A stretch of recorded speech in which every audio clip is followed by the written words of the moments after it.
back to the sock drawer in a minute.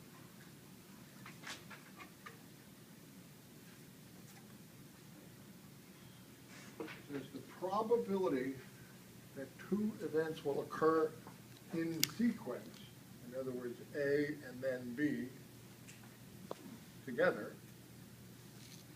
is the probability that A occurs, which is the first event,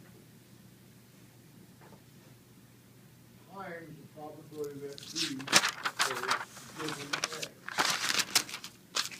We still got our sock drawer? Don't worry about this problem. Let's go back to the sock drawer.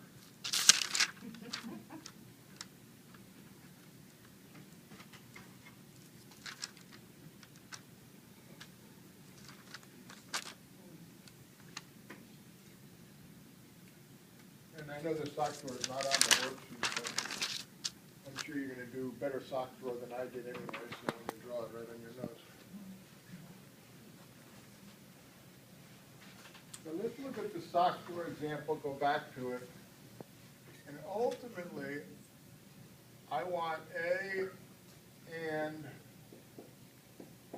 B to happen, where A is, the first sock is black.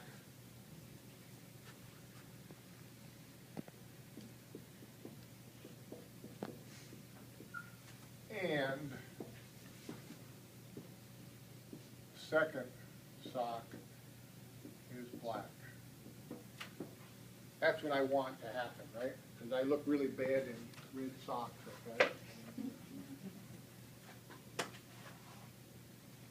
Although it's funny, I had a partner in business that's only wore, regardless of what other clothes he had on, was red socks, and he said they were his lucky socks.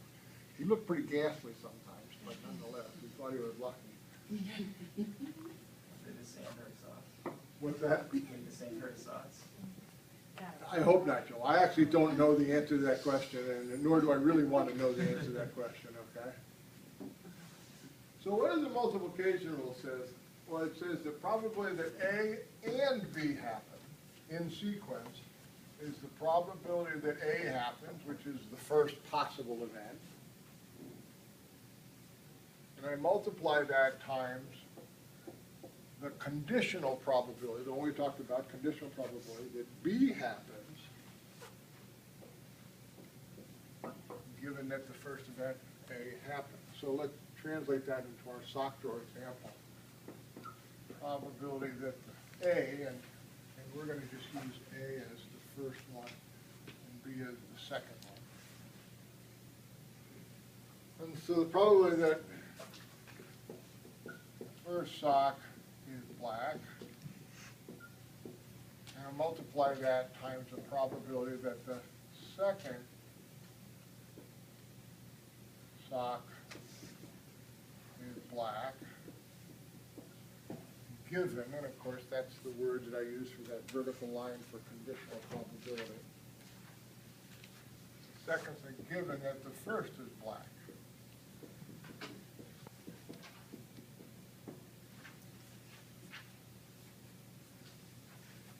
Now, you already actually figured out the answer to this question, parts of it.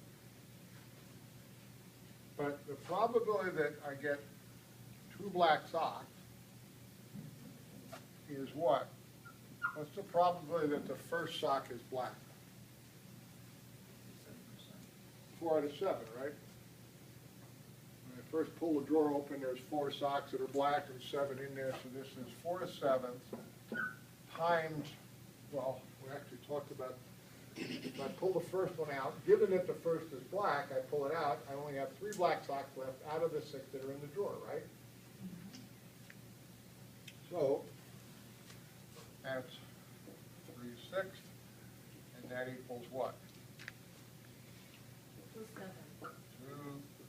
2/7. Which, that's not too good.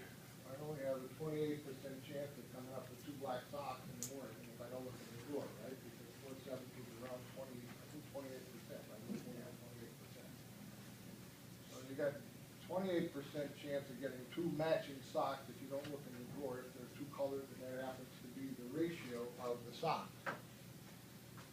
Everybody understand kind of how we did this and kind of how I applied the multiplication rule? The multiplication rule makes sense to you? Okay, great. Let's slide down and you guys do, so read problem 3.